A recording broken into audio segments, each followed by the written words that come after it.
మనకు black top రోడ్కి తాటి చెట్లు పడుతున్నాయి కదా, అక్కడ బ్లాక్ టాప్ రోడ్ ఉంటుంది. ఆ రోడ్ కాంచెలే మనకు విలేజ్ టు విలేజ్ రోడ్ నుంచి థర్డ్ బిట్ వస్తుంది. అండ్ ఈ మడి అండి, మళ్ళీ దీని పక్కన స్తంభం అవుపిస్తుంది కదా, అట్లా స్ట్రైట్గా వెళ్తుంది. 2 మళ్ళు ఉంటాయి. ఎల్ షేప్లో వస్తుంది బిట్ వచ్చేసి. మనకు విలేజ్కి చాలా దగ్గరలో ఉంటుంది. జస్ట్ ఒక 200-300 మీటర్స్ డిస్టెన్స్లో. జనగాం జిల్లాకి 26-27 కిలోమీటర్ల దూరంలో ఉంటుంది.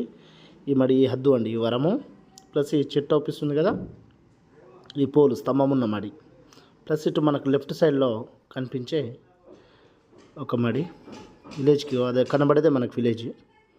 ఈ మడి వస్తుంది. మళ్ళీ ఎల్ షేప్లో వస్తుంది బిట్ వచ్చేసి. మనకు బ్లాక్ టాప్ రోడ్కి 500 మీటర్ లోపలికి ఉంటుంది.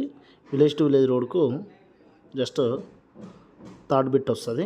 15 ఫీట్ల రోడ్ ఉంది మనకు. రోడ్ వచ్చేసి వాటర్ ఏరియా అయితే, గ్రౌండ్ వాటర్ అయితే చాలా ఎక్కువ ఉంటుంది. దీంట్లో బోర్ అయితే లేదు ప్రస్తుతానికి.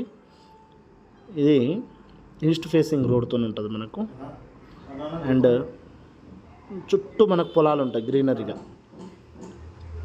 కంప్లీట్గా మన చుట్టూ మనకు పొలాలే ఉంటాయి. వేస్ట్ ల్యాండ్ అనేది ఎక్కడా లేదు. Ground water